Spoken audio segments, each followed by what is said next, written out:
ऐसी सिचुएशंस में जो है वो अफगानिस्तान की बैड लक बहुत ज्यादा देखने में आई है। बहुत ज्यादा क्लोज जाके अच्छी टीमों के खिलाफ, पाकिस्तान के खिलाफ, इवन और भी अच्छी टीमों के खिलाफ अफगानिस्तान क्लोज जाके जो है वो मैच हारता रहा है।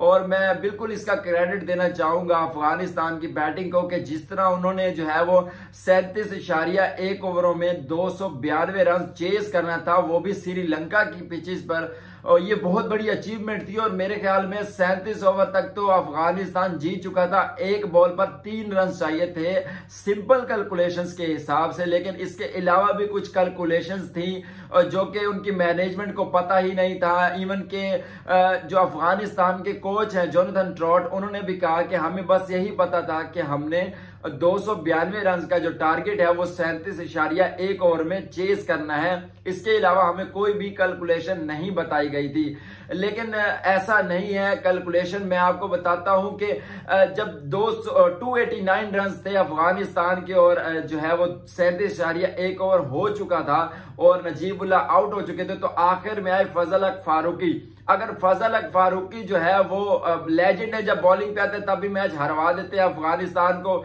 जब बैटिंग पे आया तब भी वो ब्रेनलेस मुझे नजर आया, क्योंकि उनको चाहिए था कि वो सिंगल लेके जो है वो राशिद खान को देते, ना कि बॉल को ब्लॉक करते। मेरी समझ से ये चीज बाहर थी कि ये बॉल ब्लॉक क्यों कर रहे, सिंगल क्यों नहीं ले रहे। तो मेरे ख्याल में ब्रेनलेस बैटिंग जो है वो फजल हक फारूकी ने की, और ऐसे मौके पे, ऐसे क्रूशियल स्टेज पे जाके तो आपका बॉल रोकना बनता ही नहीं था। अगर वो वहां पर एक सिंगल लेके राशिद खान को दे देते और राशिद खान जाके उस एंड से जो है वो छक्का लगा देते, तब भी अफगानिस्तान जो है वो क्वालिफाई कर जाता सुपर 4 में। बट अनफॉर्चुनेट जो है वो उनकी टीम को, उनकी मैनेजमेंट को पता ही नहीं था कैलकुलेशन का। ये बहुत बड़ा ब्लंडर है कि आपके लोग जो है वो इस चीज से अवेयरनेस उनको नहीं थी। इस चीज का जो है वो बहुत ज्यादा खमियाजा जो है वो काफी अरसे तक इनको याद रहने वाला है। अगर मैं मैच की बात करूं तो कुशाल मेंडिस के 92 रन की बदौलत श्रीलंका ने जो है वो 291 रन बोर्ड पर बना लिए थे, और अफगानिस्तान ने 37.1 ओवर में जो है वो रन चेस करना था। Because of run rate, Afghanistan का रन रेट जो है वो बहुत ज्यादा कम था श्रीलंका से।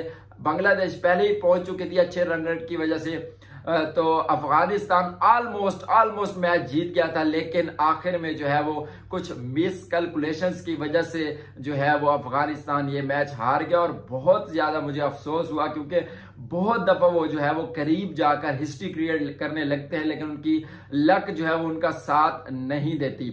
इस मौके पर मैं जरूर तारीफ करना चाहूंगा जिस तरह मोहम्मद नबी ने आके बैटिंग की, बहुत आउटस्टैंडिंग बैटिंग की। उनकी वो बैटिंग जो है वो हमेशा याद रखी जाएगी। क्रूशियल स्टेज पे आके उन्होंने बैटिंग की, अच्छे रन्स बनाए, 60 के करीब उन्होंने रन्स बनाए।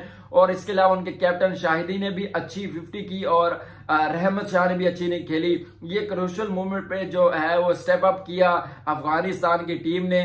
और इसके अलावा जो अगर मैं बात करूं तो राशिद खान के लिए बहुत ज्यादा अफसोस है, क्योंकि राशिद खान आखिर तक लड़ते रहे बैटिंग में, लेकिन उनका साथ नहीं दिया नजीबुल्लाह ने भी और फजल हक फारूकी ने भी उनका साथ नहीं दिया, वरना अफगानिस्तान ये मैच ऑलमोस्ट जीत चुका था। तो मेरे ख्याल में बहुत ज्यादा अफसोस हुआ मुझे अफगानिस्तान क्रिकेट टीम के लिए। कुछ मिस कैलकुलेशंस की वजह से जो है वो अफगानिस्तान हिस्ट्री क्रिएट करने से रह गया। अगर अफगानिस्तान के मैच में पनौती प्रो मैक्स है ना, तो वो 2 लोग मुझे नजर आते हैं। एक वो लोग है जो बैनर उठा के बैठे थे कम ऑन अफगानिस्तान, मतलब इन लोगों ने जिसका भी बैनर उठाया है ना वो टीम हारी ही है, वो कभी भी मैंने उसको जीतते हुए नहीं देखा। और दूसरा हमारा फजलुल हक फारूकी, 2 दफा नसीम शाह ने भी फजलुल हक की बॉलिंग को जो है वो मारा था और मैच अफगानिस्तान हार गया था। आज बैटिंग में मौका मिला, सिंगल लेना था लेकिन वो भी नहीं ले सके। तो ये 2 पनौती जो है वो अफगानिस्तान को जो है वो मैच हरवा गए हैं मेरे लिहाज से।